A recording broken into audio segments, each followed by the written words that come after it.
மொட்டா சிவா ரொம்ப கெட்ட சிவாடா. பொறுக்கினா நான் கேடு கெட்ட பொறுக்கி. நீ மாஸ்னா, நான் பக்கா மாஸ். இந்த மாதிரியான பஞ்ச் டயலாக் எல்லாம் முதல் முறையா பேய்களுக்கு கொடுத்துருக்கீங்க. அதுவே செம்ம மாஸ். இந்த மாதிரியான டயலாக்ஸ் எல்லாம் எப்படி நீங்க கன்சீவ் பண்றீங்க மாஸ்டர்? எப்படி பண்றீங்க மாஸ்டர்? ஓகே,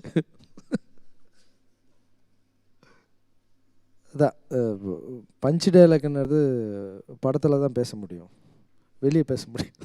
நீங்கள் சாதாரணமாகவே பஞ்சு பேசிக்கிட்டே தான் இருப்பீங்க. இல்லை, நமக்கு இந்த ரஜினி சார் படம்லாம் பார்க்கும்போது, தியேட்டரில் போய் பார்க்கும்போது ஒரு சில டயலாக்லாம் வரும்போது நானே கத்தியிருக்கேன். ஸோ அது வந்து ஒரு சில மாஸ் படத்தில் தான் வைக்க முடியும். சும்மா எல்லா படத்துலையும் வச்சு பஞ்ச் டைலாக் வச்சுருந்தா கிளம்ப அப்படின்னுடுவாங்க. இது வந்து அந்த செகண்ட் ஹாஃபில் வர அந்த சிவா கேரக்டர் வந்து நல்ல மாஸ் கேரக்டர். ராகவா கேரக்டர் எவ்வளோ பயந்தவனோ அந்த அந்த சிவா மொட்டை சிவா கெட்ட சிவான்ற கேரக்டர் அது பக்கா மாஸ் கேரக்டர். அவன் பேசினா ஒத்துக்கலாம், லோக்கலாம். ஸோ மாஸ் கேரக்டர் ப்ளஸ் வந்து அவன் இறக்கும்போது வந்து அவ்வளோ பெயினாக இருக்கும்.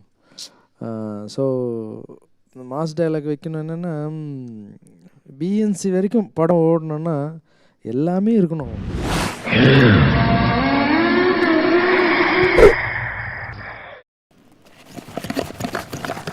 மாஸ்டர் காஞ்சனா ஃபஸ்ட்டில் கோவை சார்லாம் மேடம் சும்மா பட்டேகால இருப்பாங்க பார்த்துக்குங்க.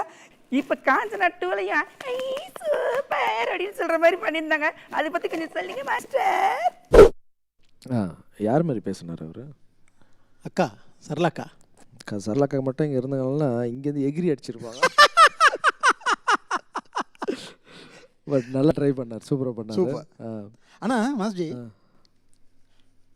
என்ன மாஸ்ஜி சரளாக்காவுடைய எனர்ஜி எப்படி மாஸ்ஜி அதை அப்போ உள்ளேருந்து அப்படியே உருவி டோட்டலாக ஷூட் விட்டு போகும்போது நான் ஒரு நாள் ஏன்னா செகண்ட் ஹாஃபில் இல்லைன்றது இதில் உங்களுக்கு பண்ணாமல் சரளாக்காவுக்கு ஃபோன் பண்ணுவோம்.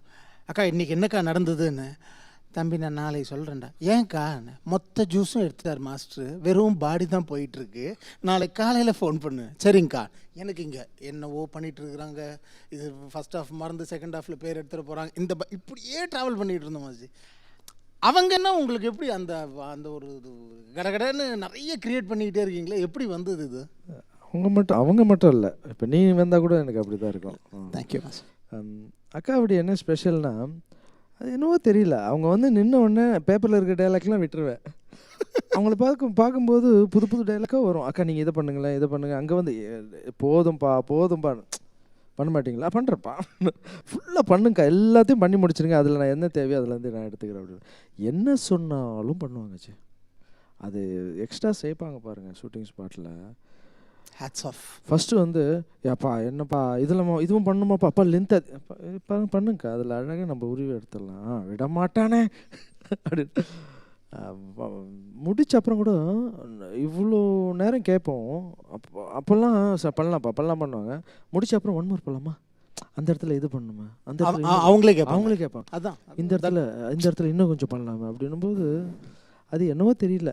இப்போது காஞ்சனா அப்படின்னா ராகவா லாரன்ஸ் எவ்வளோ முக்கியமோ, காஞ்சனா ராகவா லாரன்ஸ் அந்த டைரக்ஷனு, நம்மளுடைய காமெடி எந்த அளவுக்கு மக்கள் மனசில் இடம் பிடிச்சிருக்கோ, அதே மாதிரி காஞ்சனான கோவை சார்ல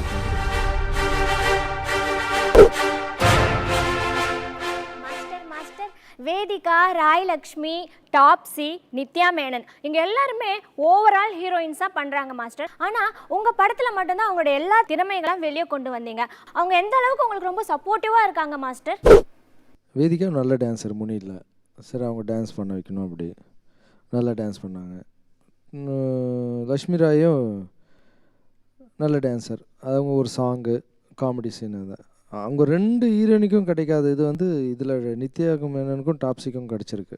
டாப்ஸி அதுவும் டாப்ஸிலாம் பார்த்தீங்கன்னா மிரட்டி எடுத்துருப்பாங்க. அந்த சிகரெட் பிடிச்சிக்கிட்டு ஊஞ்சல் ஆடுற சீனு, இந்த மொட்டை சிவா கெட்ட சிவாடான்னு சொல்லிட்டு சிகரெட் நான் பிடிக்கல சிவா தான் பிடிப்போம், யாருமா பிடிச்சிது. ஆக்சுவலாக நாங்கள் என்ன நினச்சோன்னா அவங்க மதர் ஃபாதருக்கு பதில் சொல்கிற மாதிரியே இருந்தது அது. அப்புறம் நித்யா மேனன் சொல்லவே தேவையில்லை, ரொம்ப நான் எதிர்பார்க்காத இடத்துலலாம் கிளாப்ஸு. டாப்ஸி பற்றி இன்னொரு சீன் சொல்லணும். அந்த ஃபஸ்ட் டைம் வந்து அவங்க உடம்புல நித்யா மேனன் வந்த உடனே அந்த கை வச்சு வாக் பண்ணி நான் அந்த இடம்லாம் கிளாப்ஸு. ஒரு பேய் சீனு தேடுறான், சிவா தேடுறான். அந்த பொண்ணு வந்து ஊனமாக இருக்கிற பொண்ணு நடந்து வருதுன்றதை நினச்சினே தவிர அங்கே கிளாப்ஸ் வரும். ரெண்டு பேய் அழுதுட்டு இருக்கு, தியேட்டர் ஃபுல்லாக கிளாப்ஸ் அடிக்கிறாங்க. ஆமாமாச்சு. அந்த இடம்லாம் டாப்ஸி. அப்புறம் நித்யா மேனன் அந்த பொண்ணு எத்தனை தடவை அந்த வாக் பண்ணதுக்கு ப்ராக்டிஸ் பண்ணுச்சுன்னா எனக்கே ஒரு மாதிரி ஆயிடுச்சு. நித்யா மேனன்லாம் கிரேட். அவங்களாம் இன்னும் நிறைய படம் பண்ணணும். சௌந்தர்யா மாதிரிலாம் ஒரு பெரிய பெரிய ஹீரோயினியாக வரணும்.